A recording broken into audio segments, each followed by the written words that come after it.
नमस्कार दोस्तों, मैं मनीष कुमार भोज आप सभी लोगों का अपना YouTube channel Uttarakhand online classes में पुनः हार्दिक स्वागत करता हूं। दोस्तों, आज की जो श्रृंखला मैं आपके सम्मुख से लेकर उपस्थित हुआ हूं वो उत्तराखंड सामान्य ज्ञान से संबंधित है। ये जो प्रश्न में लेके उपस्थित हुआ आपके सम्मुख से, ये कई वर्षों के परीक्षाओं से महत्वपूर्ण प्रश्नों का वो समावेशित रूप है जो आपके सम्मुख से उपस्थित है। दोस्तों, यदि आप लोगों को ये वीडियो कहीं भी आपके नॉलेजेबल या आपकी परीक्षा के दृष्टिकोण से महत्वपूर्ण लगे तो प्लीज़ इसे लाइक, शेयर, सब्सक्राइब अवश्य करें। चलिए आइए आज का टॉपिक पर आरंभ करते हैं, ज़्यादा समय व्यर्थ न करते हुए। दोस्तों, आज का जो पहला प्रश्न है वो है आपका, एवरेस्ट विजेता विशेंद्री पाल को वर्ष 2019 में पद्म भूषण पुरस्कार से सम्मानित किया गया था और उन्हें पद्मश्री पुरस्कार से कब सम्मानित किया गया था, किस वर्ष उन्हें यह सम्मान दिया था। दोस्तों, आप लोगों को पता है ये उत्तराखंड के उत्तरकाशी जिले की ये रहने वाली हैं और इन्होंने जो एवरेस्ट फतह की थी उस कार्य को मद्देनजर रखते हुए और इन्होंने जो ट्रैकिंग के क्षेत्र में या पहाड़ों में जो चढ़ाई की थी उसके लिए इन्हें भारत सरकार द्वारा जो पद्म भूषण पुरस्कार दिया गया था 2019 में, ये पुरस्कार इन्हें प्रदान किया गया था। और जो पद्मश्री पुरस्कार इन्हें जो दिया गया था केंद्र सरकार द्वारा, ये आपको 1984 में ये सम्मान भारत सरकार द्वारा इन्हें दिया गया था। ठीक है, ये बहुत ज़्यादा महत्वपूर्ण है कि एक क्वेश्चन से आपके दो प्रश्न बन गए हैं। कैसे बने ये आपके सम्मुख से इस प्रकार से है। ठीक है, अब बात करते हैं सेकंड प्रश्न है आपका, प्रीतम भरतवाण को लोक संस्कृति के क्षेत्र में जो भारत सरकार द्वारा पद्मश्री पुरस्कार से इन्हें सम्मानित किया गया था और उसके पैरेलल यदि मैं कहूँ अनूप शाह को यह पुरस्कार किस विधा के लिए दिया गया था। देखिए, जो पद्मश्री पुरस्कार से अनूप शाह को भी भारत सरकार द्वारा सम्मानित किया गया था। अब अनूप शाह कौन है आपको ये पता होना चाहिए। ये एक उत्तराखंड के प्रसिद्ध फोटोग्राफर हैं जिन्हें अपनी फोटोग्राफी के लिए भारत सरकार द्वारा इन्हें पद्मश्री पुरस्कार से सम्मानित किया गया था। ठीक है दोस्तों, बहुत ज़्यादा महत्वपूर्ण है। अब बात करते हैं तीसरा प्रश्न, ये बहुत ज़्यादा महत्वपूर्ण है क्योंकि आपने इस कार्ड को बनाया होगा। इस अटल आयुष्मान योजना के तहत आप लोग भी जुड़े होंगे, इसलिए बहुत ज़्यादा महत्वपूर्ण है। आइए इस पे प्रकाश डालते हैं।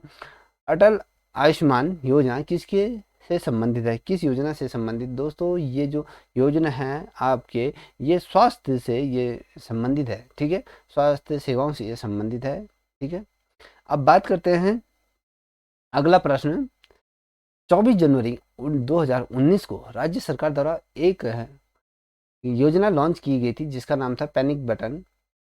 ये बटन किस काम आता है, ये क्या है, इसके बारे में थोड़ा सा डिटेल में जानकारी लेते हैं। दोस्तों, जिस प्रकार से आप लोगों को पता है कि आए कुछ बीते वर्षों को यदि हम देखें तो उस बीते वर्षों में हमने ये देखा महिलाओं के साथ और बहुत ढेर सारी ऐसी अप्रिय घटनाएं हुई जिसे देख कर हमारी रूह कांप गई थी। और क्या हुआ, अलग अलग राज्यों में अलग अलग तरीके से धरना प्रदर्शन, यदि हम कहीं निर्भया कांड को देखें, हाथरस का जो कांड हुआ था, या हैदराबाद में जो ऐसी स्थितियां पैदा हुई थी, बच्चियों के साथ बलात्कार हो जाते थे, सामूहिक बलात्कार हो जाते थे, आए आए दिन ऑफिसों में छेड़छाड़ होते हैं। इन सभी चीज़ों को अंकुश लगाने के लिए उत्तराखंड सरकार द्वारा 24 जनवरी 2019 को एक योजना लॉन्च की गई थी, उसे पैनिक बटन नाम दिया गया था। इसका जो मेन उद्देश्य था महिलाओं की सुरक्षा के लिए इस पैनिक बटन को लॉन्च किया गया था, जिसमें एक नंबर दिया गया था जिसमें वो मिला के आप महिलाओं को पुलिस अपनी तरफ से सुरक्षा प्रदान करेगी। ये इसके मेन उद्देश्य था। ठीक है, अब बात करते हैं छठे प्रश्न, पांचवें प्रश्न का। ये है बहुत ज़्यादा महत्वपूर्ण है, इसे नोट कर लीजिए, मेरे साथ आप नोट से बनाते हुए चलिएगा। आपके लिए बहुत ज़्यादा महत्वपूर्ण प्रश्नावली है ये। उत्तराखंड महिला आयोग की जो अध्यक्ष जो हैं वर्तमान में श्रीमती बिरजा बर्थवाल, और जो अल्पसंख्यक के जो अध्यक्ष हैं डॉक्टर RK जैन को कौन सा दर्जा दिया गया है। देखिए, दोनों आयोग अपने क्षेत्र के लिए जो बहुत ज़्यादा महत्वपूर्ण है। जैसे मैंने आपको बताया, महिलाओं के साथ जिस प्रकार से चीज़ें होती जो जो हर क्षेत्र में जो घटनाएं घटित होती हैं तो उनका संज्ञान महिला आयोग लेता है। और अल्पसंख्यक मामलों के जितने भी जो केसेस होते हैं, जो भी योजना प्रॉब्लम क्रिएट होती हैं इस अल्पसंख्यक के अंतर्गत, वो ये देखती है अल्पसंख्यक के अध्यक्ष जो RK जैन। देखिए दोस्तों, इन दो जो अध्यक्ष अध्यक्ष हैं जो अपने अपने आयोग के, तो इनको कैबिनेट का दर्जा, कैबिनेट मंत्री का दर्जा उत्तराखंड सरकार द्वारा दिया गया है। इतने पावरफुल इनको बना दिया क्योंकि इसलिए क्योंकि ये समाज से जुड़े हुए हैं, इसलिए सामाजिक ढांचे से जुड़ा हुआ है, तो इसको इसलिए केंद्रीय मंत्री का दर्जा दिया गया है। अब दोस्तों अगले प्रश्न की तरफ हम बढ़ते हैं। जो अगला प्रश्न है आपके सम्मुख से इस प्रकार से है। छठा प्रश्न, पर्यावरण के लिए जीवन समर्पित करने वाले श्री विश्वेश्वर दत्त सकलानी का निधन हो गया है, ये आप सभी लोगों को पता है। और केंद्र सरकार द्वारा उन्हें किस पुरस्कार से सम्मानित, दोस्तों जब निधन हो गया था तो केंद्र सरकार द्वारा इन्हें एक सम्मान दिया गया था, वो वृक्ष मित्र के तौर पे इन्हें ये सम्मान दिया गया, क्योंकि इन्होंने जो अपना जीवन था, संपूर्ण जीवन की यदि हम बात करें, इन्होंने पर्यावरण के क्षेत्र में अग्रणी भूमिका निभाई। पर्यावरण के लिए बहुत ढेर सारे कैंपेन इनके द्वारा स्टार्ट किए गए थे। पर्यावरण को एक जागरूक करने के लिए लोगों को मैसेज कन्वे किया, अलग अलग जनपदों में जाके उसका प्रचार प्रसार किया। और जो यदि मैं बात करूँ, इन्होंने अपने संपूर्ण जीवन को पर्यावरण के प्रति न्यौछावर कर दिया, और इन्हीं के इस पर्यावरण के प्रति लगाव को मद्देनजर रखते हुए केंद्र सरकार द्वारा इन्हें वृक्ष मित्र का एक पुरस्कार दिया गया। अब बात करते हैं दोस्तों, अगला प्रश्न जो है सातवां प्रश्न, राज्य सरकार की 13 डिस्ट्रिक्ट 30 डेस्टिनेशन योजना के तहत जो 13 डेस्टिनेशन का जो चिन्हीकरण किया गया था, इस योजना का मेन उद्देश्य क्या था? देखो दोस्तों, आप सभी को पता है उत्तराखंड 27वां राज्य है, जिसके अंतर्गत 13 डिस्ट्रिक्ट हैं, और 13 डिस्ट्रिक्टों में जो डेस्टिनेशन पॉइंट जो चिन्हित किए गए हैं, इसका मेन उद्देश्य पर्यटन को बढ़ावा देना। देखिए, आप सभी को पता है कि हमारे उत्तराखंड की जो रीढ़ की हड्डी है, वो पर्यटन से इसकी आमदनी होती है। रोज अपने लोग अपने इससे रोजगार प्रारंभ करते हैं, इसलिए इसको महत्वता देने के लिए 30 डेस्टिनेशन का ये योजना लॉन्च की गई, जिससे कि पर्यावरण को हम अलग अलग जनपदों में अच्छी तरीके से इम्प्लीमेंट कर सकें, उसको लागू कर सकें। और जिस प्रकार से 13 डिस्ट्रिक्टों में अलग अलग जो धार्मिक स्थल हैं, धार्मिक स्थलों को भी इसमें बढ़ावा देने का काम किया जा रहा है।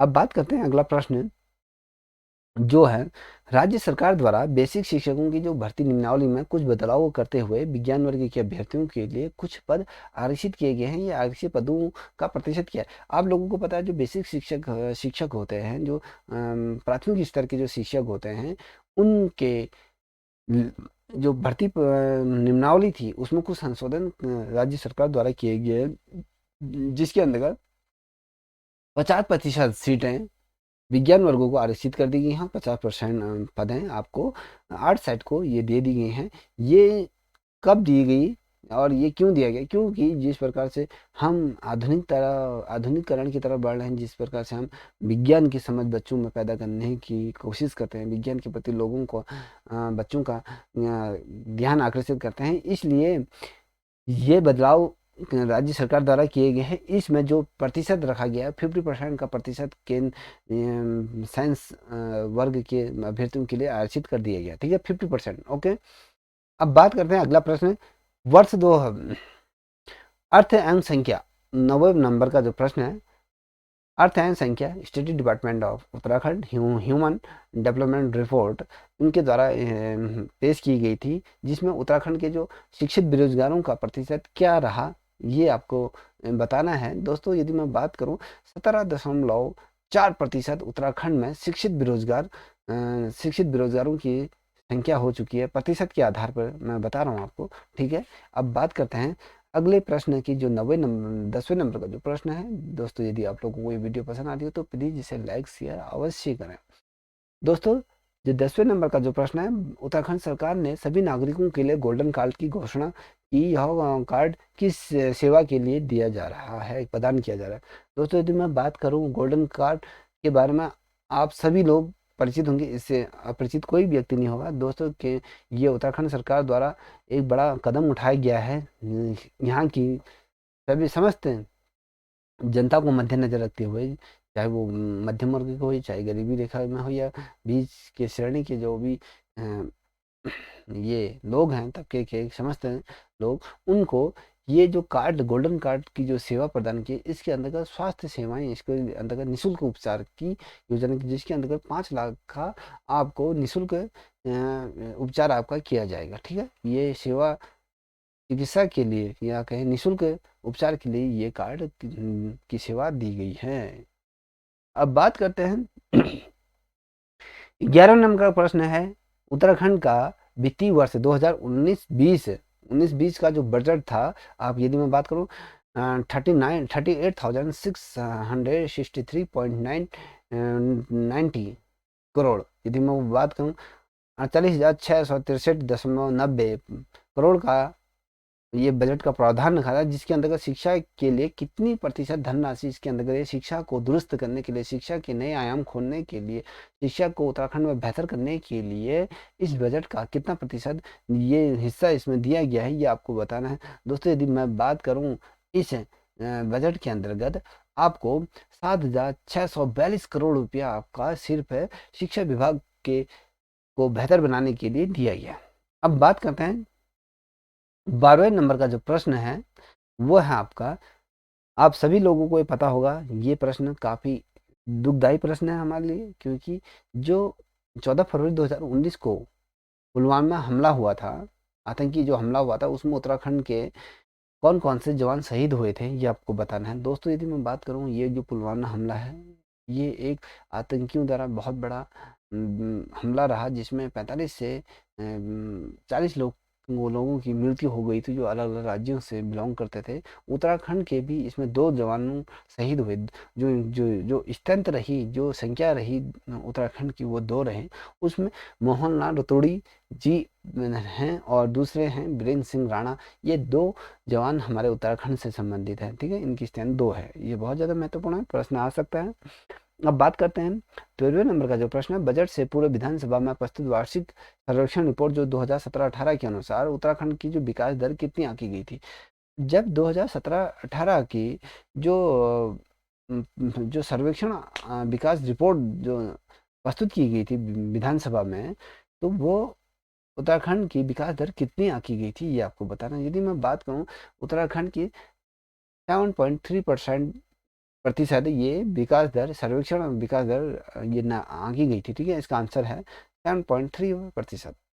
अब बात करते हैं अगला प्रश्न, 14वें नंबर का जो प्रश्न है दोस्तों, राज्य की अर्थव्यवस्था के घटक में प्रारंभिक क्षेत्र में निम्न में नहीं है।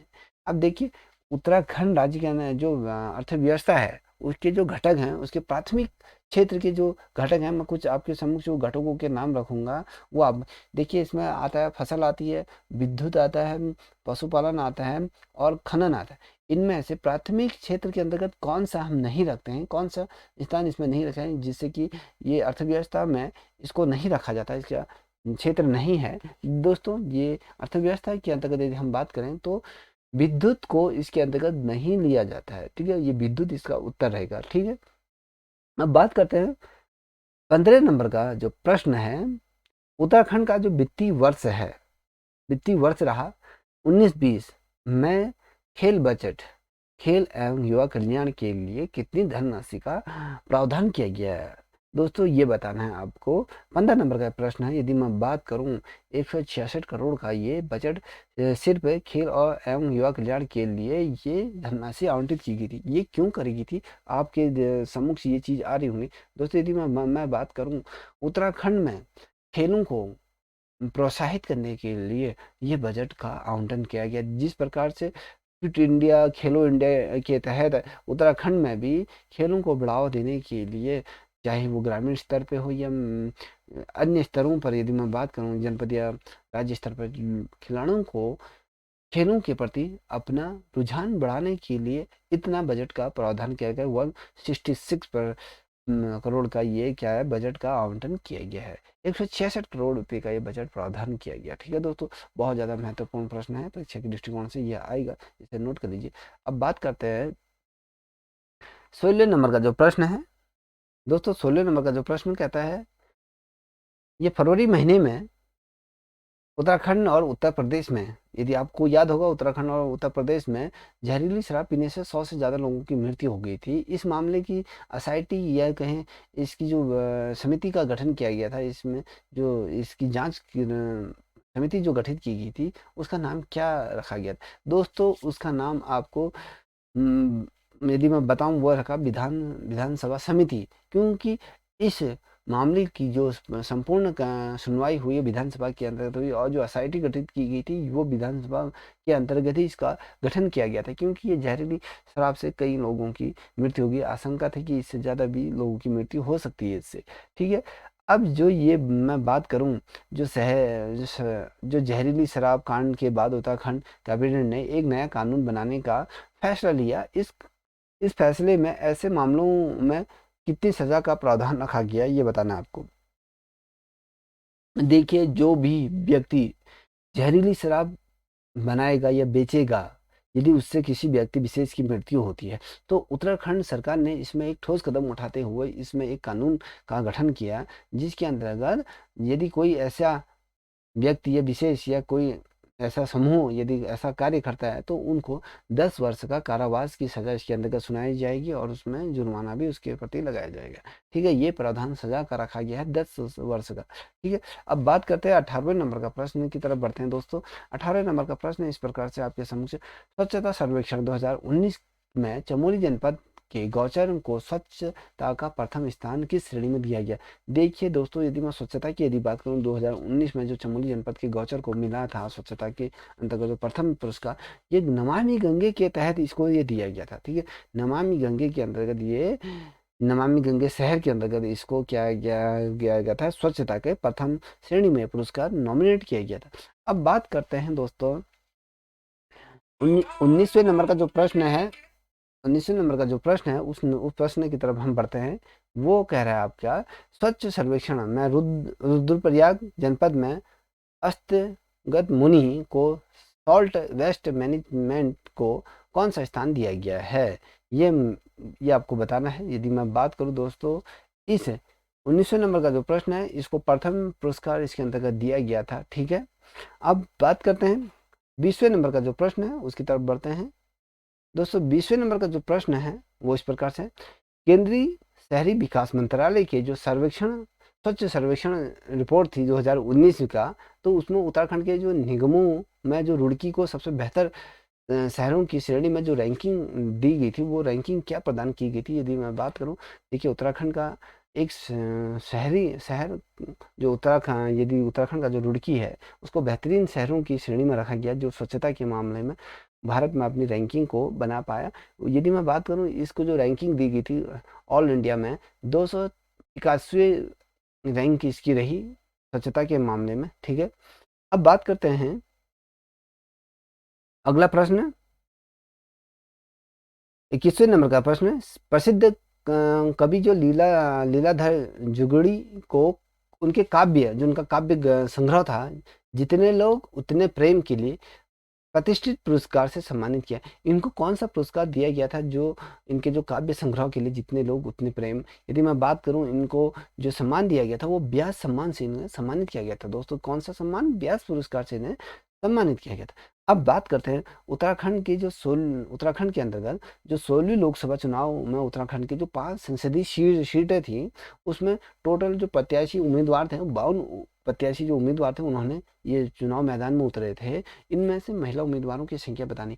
देखिए, जो उत्तराखंड की जो 5 लोकसभा की जो सीटें हैं, उनमें जो चुनाव जिन लोगों ने लड़ा, यदि मैं कहूँ जो उम्मीदवार इन्होंने जो प्रतिभाग किया, उसमें कुल कितनी महिलाओं की संख्या ये पूछ रहा है, तो दोस्तों उसमें टोटल 5 महिला प्रत्याशी रहे जिन्होंने इस लोकसभा चुनाव में प्रतिभाग किया था। ठीक है, अब बात करते हैं उत्तराखंड लोकसभा चुनाव में कितने पूर्व मुख्यमंत्रियों ने मैदान में उतरे थे। कौन से 5 मुख्यमंत्री थे जो सॉरी, फिर से रिपीट कर रहा हूँ प्रश्न।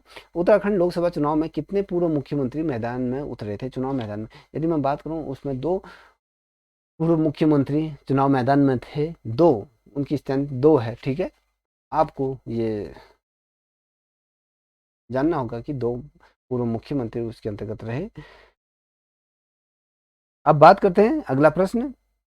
अब ये कभी क्वेश्चन आ जाएगा कि भैया वो 2 मुख्यमंत्री कौन थे, आप लोगों को ये शंका होगी। यदि मैं बात करूं दोस्तों, वो 2 मुख्यमंत्री आपको पता है। एक मुख्यमंत्री जो अभी मिनिस्ट्री ऑफ एजुकेशन में हैं, वो है आपके डॉक्टर रमेश पोखरियाल जी, जो भाजपा के संसदीय क्षेत्र पौड़ी से उनका संबंध है, ठीक है। वो उत्तराखंड के संसदीय क्षेत्र से जीते हुए पूर्व मुख्यमंत्री रहे, और दूसरे जो हरीश सिंह रावत जो इस विधानसभा चुनाव में वो हार गए थे, ठीक है।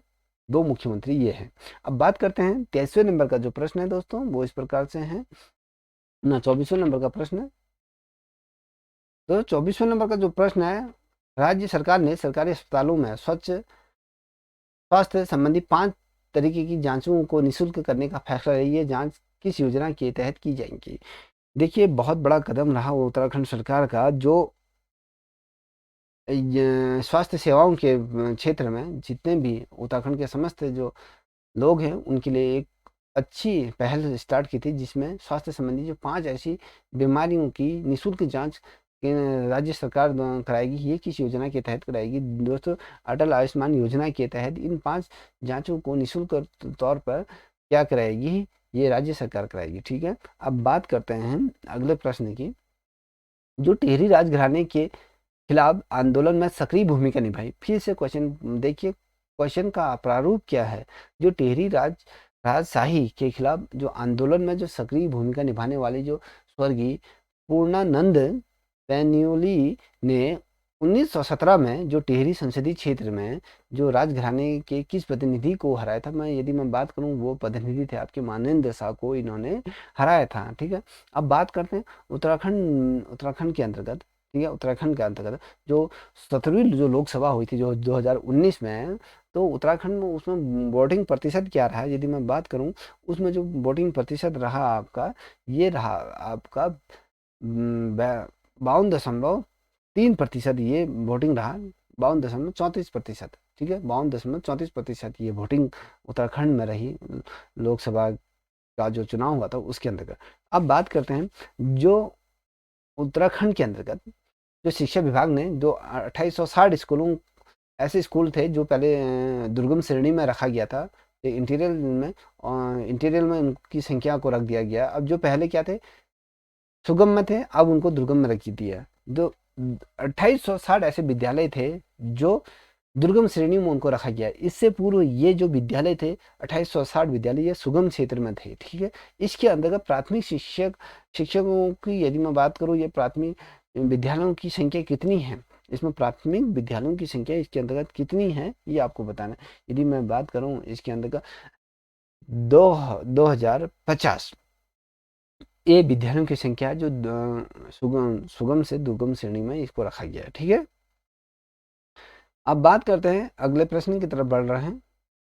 29 वाला प्रश्न है, संघ लोक सेवा आयोग जिसे हम सिविल सर्विस की परीक्षा कहते हैं, 2018 में मूल रूप से जो पौड़ी जनपद के वर्णित नेगी थे, उन्होंने उत्तराखंड टॉप किया था। और वर्णित देश भर में उनको कौन सी श्रेणी उनको प्राप्त हुई थी, रैंकिंग कौन सी? यदि मैं बात करूं दोस्तों, उत्तराखंड में तो उनको पहला स्थान प्राप्त हुआ। यदि हम पूरे ऑल इंडिया की बात करें तो उनको 13वां स्थान में ये प्राप्त हुआ था, ठीक है। ये उत्तराखंड से रिलेटेड बहुत मोस्ट इंपॉर्टेंट क्वेश्चन है परीक्षा के दृष्टिकोण से। दोस्तों, यदि आप लोगों को ये वीडियो पसंद आ रहा हो तो प्लीज इसे लाइक शेयर कमेंट अवश्य करें। अब बात करते हैं अगला प्रश्न।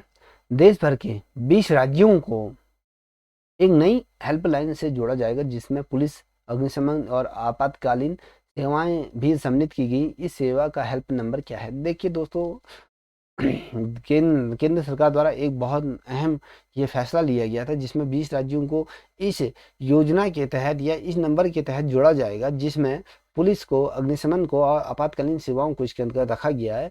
ये जो हेल्प नंबर है ये 112 नंबर है, जिसमें ये अगर आप 112 को अपने फ़ोन पे प्रेस करोगे तो ये सेवाएं आपको उपलब्ध हो जाएंगी। ये आपातकालीन सेवाएं हैं, ठीक है। जब आपातकाल हो तभी इन नंबरों का प्रयोग करें, अन्यथा इन नंबरों का प्रयोग ना करें।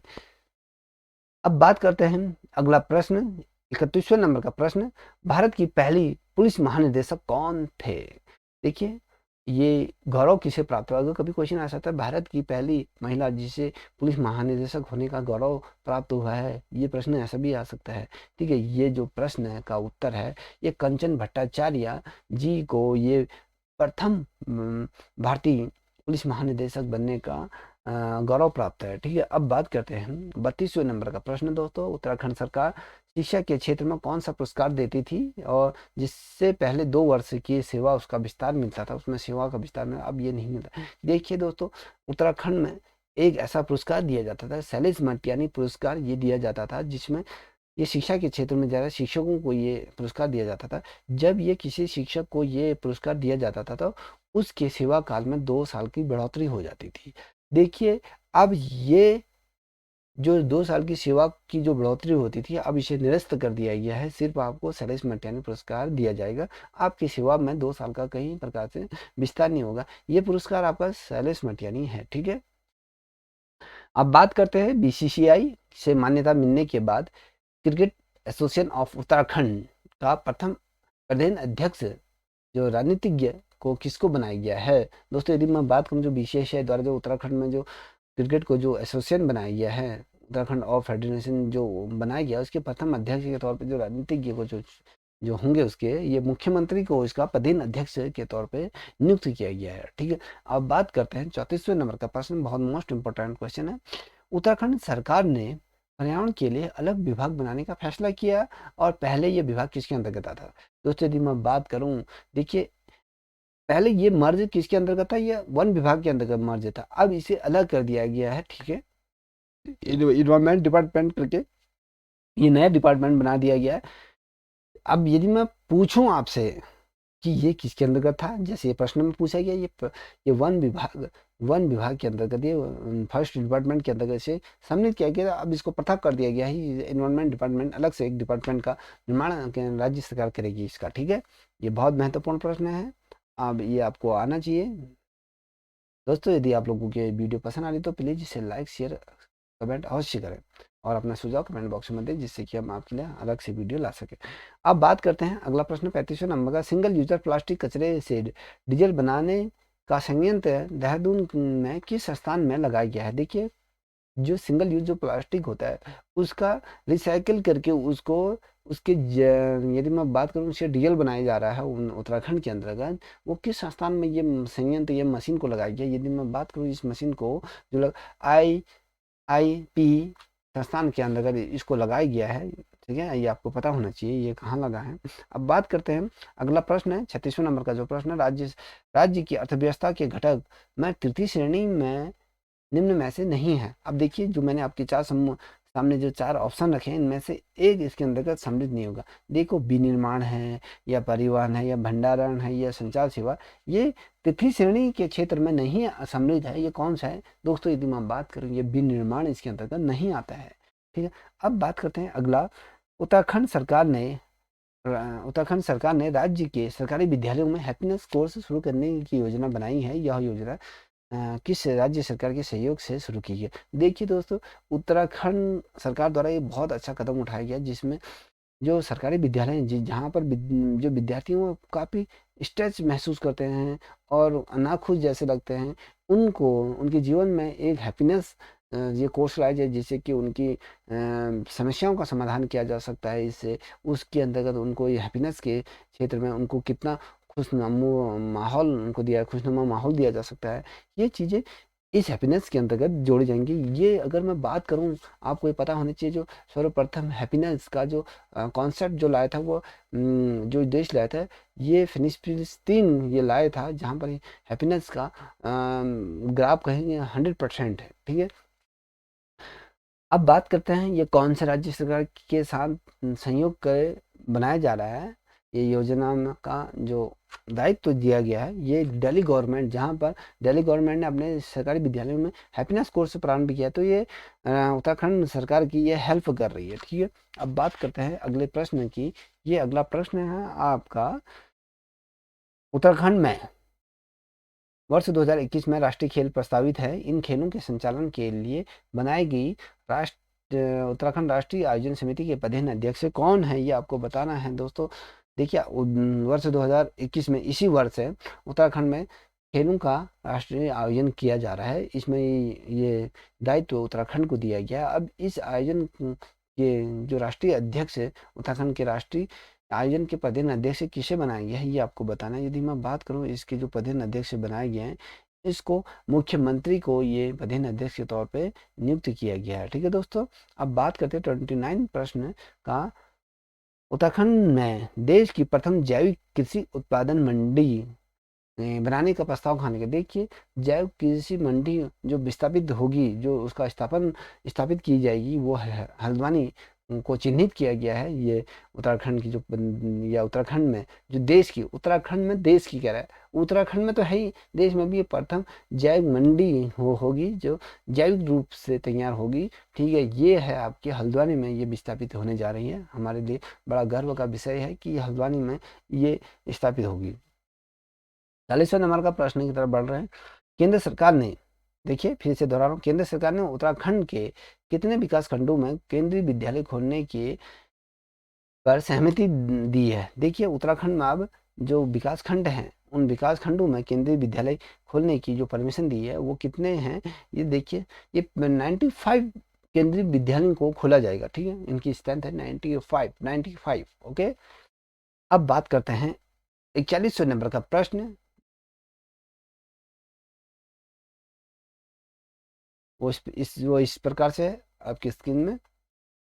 उत्तराखंड पुलिस देश की दूसरी पुलिस फोर्स है। उत्तराखंड देश की ऐसी दूसरी फोर्स है, पुलिस फोर्स ऐसी है, देखिए हमारे लिए भी गर्व की विषय है। देखिए, उत्तराखंड का जो पुलिस फोर्स है वो देश की सेकंड नंबर की फोर्स है पुलिस के क्षेत्र में, जिसमें सोशल साइट टिकटॉक ज्वाइन की है, जिन्होंने सोशल साइट टिकटॉक ज्वाइन की है। इससे पहले ये किस राज्य की पुलिस ने ये सोशल साइट ज्वाइन की गई थी? जो टिकटॉक की साइट आप जानते हैं ना, जो बैन हो चुकी है, ये साइट पहले किस राज्य की सरकार ने की थी? उसके बाद उत्तराखंड दूसरे नंबर में उत्तराखंड है। यदि मैं बात करूं 41वें जो नंबर का जो प्रश्न है दोस्तों, ये आपका ये केरल पहला राज्य था जहां पर क्या था, सोशल साइट टिकटॉक ज्वाइन की गई थी, केरल। उसके बाद ये उत्तराखंड है दूसरा। ठीक है, तो टिकटॉक ज्वाइन करने वाला। अब बात करते हैं 42वें नंबर का प्रश्न। वर्ष 2019 में वर्ष 2019 में बाघों की संख्या बढ़ाकर 442 हो गई थी। बाघों की संख्या के क्रम में राज्य में किस स्थान पर है? देखिए, 2019 में जो बाघों की संख्या बढ़कर 442 होगी, तो उत्तराखंड के अंतर्गत। अब बाघों की संख्या के क्षेत्र में हम यदि बात करें दोस्तों, ये राज्यों की श्रेणी में कौन सा स्थान रखता है? 42वें नंबर का। देखिए दोस्तों, ये अगर हम पूरे भारत में अगर बात करें तो तीसरे नंबर का राज्य है जहाँ पर बाघों की संख्या 442 हो गई है। देखिए, बाघ की संख्या दिन पर दिन विलुप्त हो जा रही। देखिए, जिस प्रकार से हमने उनके आवास छीन लिए हैं, वो क्या है, जिस प्रकार से वो रिहायशी क्षेत्रों की तरफ बढ़ रहे हैं। अब रिहायशी क्षेत्रों की तरफ बढ़ रहे हैं तो उन्हें आदमखोर घोषित किया जा रहा है। आदमखोर घोषित किए जाने पर उनको मार दिया जा रहा है। इसलिए उसका जो, हम कहें, उनका जो कसूरवार जो है वो हम लोग हैं। हम ही नहीं, बाघ के आशियाने को उजाड़ा, आज हम ही उनको विलुप्ति की कगार पे ला चुके हैं, जो कि बहुत गलत बात है। मैं सभी से अनुरोध करूंगा कि हम अपने आसपास जो हमारे जंगली जानवर हैं उनकी सुरक्षा के लिए एक कैंपेन स्टार्ट करना चाहिए, उनकी मुहिम चलानी चाहिए। ठीक है दोस्तों, अब बात करते हैं 43 नंबर का जो प्रश्न है। प्रत्यक्ष विदेश निवेश के तहत अमेरिका की कौन सी कंपनी उत्तराखंड में पहली बार रियल रियलिटी स्टोर खोल रही है? देखिए, ऐसी जो प्रत्यक्ष विदेशी निवेश जो कर रही है अमेरिका की कंपनी, कौन सी कंपनी है उत्तराखंड में पहली बार ये अपना रियल्टी स्टोर खोलने जा रही है? ठीक है, ये स्टोर खोलने जा रही है, ये उत्तराखंड के लिए भी हर्ष का विषय है, गौरव का विषय है। वॉलमार्ट वॉलमार्ट ये स्टोर खोलेगी अमेरिका की कंपनी पहली बार उत्तराखंड में। ठीक है, वॉलमार्ट याद कर लीजिए, वॉलमार्ट ये कंपनी का नाम है। अब 44वें नंबर का जो प्रश्न है, उत्तराखंड के किस गांव में पहली कम्युनिस्ट रिजर्व विजेता बनाना प्रस्तावित है? वी पेज। ठीक है, उत्तराखंड के किस गांव को पहला कम्युनिकेशन रिजर्व वी पेज बनाना प्रस्तावित है? ये कौन सा ये है गांव? ये वाणा वाणा गांव को इसके अंतर्गत रखा गया है, जिसका ये पहला कम्युनिकेशन रिजर्व ये वी फेज बनाया जाएगा। ठीक है, वाणा वाणा है इसका नाम। अब आप बात करते हैं 45वें नंबर का प्रश्न, बहुत ज़्यादा महत्वपूर्ण है। Saint Joseph college George college में उत्तराखंड का पहला हीरा सिंथेटिक फुट सिंथेटिक तक फुटबॉल मैदान का निर्माण किया गया। देखो ये अब मैं इसको बताऊं, देखिए जो सेंट जोसेफ कॉलेज जो देहरादून में है, उत्तराखंड में है, ये यदि मैं बात करूं, इस जो इसका जो अंदर का जो फुटबॉल का जो ग्राउंड है, ये हरा सिंथेटिक टच फुटबॉल का मैदान जिसमें हरी घास कृत्रिम तौर पे उगाई गई है। ये एक ऐसा कारपेट बिछाया गया है जो आपको लगेगा सेंसिटिव है फुटबॉल ग्राउंड के तौर पे। ये पहला निर्मित होगा। ये कॉलेज कहाँ स्थित है? ये देहरादून में ये कॉलेज स्थित है। ठीक है, ये आपको पता होना चाहिए। ये देहरादून के अंतर्गत ये स्थापित है। देहरादून जैसे हम मसूरी के अंतर्गत ये स्थित है। ठीक है दोस्तों, अब बात करते हैं, मसूरी के अंतर्गत ये स्थित है। ठीक, अब बात करते हैं कौन सा 46वें नंबर का प्रश्न है। इस प्रकार से आपकी स्क्रीन में जो 46वें नंबर का जो प्रश्न है, वो वो कह रहा है कि आपका क्या है, देखिए 46वें नंबर का जो प्रश्न है, सर ये वह सौर्य स्थल राज्य के किस स्थान में स्थापित किया गया है जिसे मुख्यमंत्री त्रिवेंद्र सिंह रावत ने राज्य का पांचवा धाम घोषित किया? देखिए हमारे उत्तराखंड में चार धाम ऑलरेडी हैं, गंगोत्री, यमुनोत्री, बद्रीनाथ, केदारनाथ, ये चार धाम हमारे हैं। अब पांचवें धाम के तौर पर, जिसे कि आप लोगों को पता है कि उत्तराखंड सैन्य भूमि भी कहा जाता है इसे, या देवभूमि के नाम से तो जाना जाता है। उत्तराखंड से यदि हम भारत के जो मिलिट्री फोर्सेज हैं, एयर फोर्स, नेवी में, या अलग अलग सैनिक जो बल हैं, सर्वाधिक जो प्रतिनिधित्व है वो उत्तराखंड से है। इसलिए ये शौर्य दिवस के मौके पर राज्य का पांचवें धाम के तौर पर इसे घोषित किया गया है। ये कौन सा धाम है ये आपको बताना है। यदि मैं बात करूं, ये जो धाम को घोषित किया गया था, ये है आपका देहरादून को पांचवें धाम के तौर पर शौर्य धाम के तौर पर इसे घोषित किया गया है त्रिवेंद्र सिंह रावत जी द्वारा। पांचवा धाम ये कहला जाएगा। ठीक है, आपको पता होना चाहिए पांचवा धाम कौन सा है। जो शौर्य स्थल को कहा गया वो देहरादून में स्थित है। वर्तमान में उत्तराखंड अनुसूचित जाति जनजाति आयोग के उपाध्यक्ष कौन है? उत्तराखंड की यदि बात कर रहे हैं, ठीक है, ये आपको बताना है दोस्तों। यदि मैं बात करूं, वो आपके रूतन मूतन मुरतन मुरतन राम, इसके क्या है, अनुसूचित जनजाति आयोग के उपाध्यक्ष है। ठीक है, अब बात करते हैं उत्तराखंड में बाल अधिकार संरक्षण आयोग की अध्यक्ष कौन है? उत्तराखंड के अंतर्गत बाल आयोग संरक्षण के जो अध्यक्ष जो नामित हैं वो कौन है, आपको बताना है दोस्तों। यदि मैं बात करूं, इनके जो अध्यक्ष है, ये ऊषा नेगी को इसके अध्यक्ष के तौर पर चुना गया है। अब बात करते हैं जो दोस्तों 49 नंबर का जो प्रश्न है, देहरादून जनपद में किस स्थान पर देश का 42वें विश्वविद्यालय की आधारशिला रखी गई है? देखिए भारत की जो क्या है 42वां विश्वविद्यालय की आधारशिला देहरादून के अंतर्गत रखी गई है। वो स्थान कौन सा है ये आपको बताना है दोस्तों। बहुत ज़्यादा महत्वपूर्ण प्रश्न है, आपको ये बताना है दोस्तों। यदि मैं बात करूं, ये जॉली ग्रांट है जहां पर देश का 42वां क्या है विधित विश्वविद्यालय की स्थापना की गई जिससे। ठीक है, अब बात करते हैं 50वें नंबर का जो प्रश्न है। 50वें नंबर का जो प्रश्न है, गांधीनगर में आयोजित festival of innovations and enterprises inter internship, ठीक है, गांधीनगर में आयोजित festival of innovations and internship में उत्तराखंड 8वीं कक्षा के छात्र नीरज कुमार को उनके प्रोजेक्ट है ऑप्टेमेक वाटर टैंक के लिए सम्मानित किया गया है। नीरज कुमार की जनपद से बिलोंग करते हैं। इनके द्वारा एक वाटर रिमोट का एक जो मॉडल प्रस्तुत किया गया था, जिसे हम जो प्रोजेक्ट है ऑटोमेटिक वाटर टैंक की, इनके द्वारा बनाया गया था। ऑटोमेटिक टैंक एक ऐसा प्रोजेक्ट है, इनको या कहे मॉडल बनाया गया था। ये किस जनपद से ये बिलोंग करते हैं, आपको बताना है। यदि मैं बात करूं तो ये दोस्तों ये आपके चंपावत जिले से ये संबंधित हैं। ये जो नीरज कुमार चंपाव जिले से आते हैं, जिन्होंने बहुत अच्छा एक प्रोजेक्ट तैयार किया गया था, जिसमें ऑटोमेटिक वाटर टैंक का ये निर्माण इनके द्वारा किया गया था। ठीक है, बहुत ज़्यादा महत्वपूर्ण प्रश्नावली मैं आपके सम्मुख में लाया हूँ। यदि आप लोगों की इसकी पीडीएफ चाहिए तो आप इसके डिस्क्रिप्शन में जाके आपको वहाँ से पीडीएफ डाउनलोड कर सकते हैं। ठीक है दोस्तों, आज के लिए इतना ही। अगली प्रश्नावली आपके सम्मुख से जल्दी लाऊंगा। आज के लिए इतना ही। जय हिंद, जय भारत।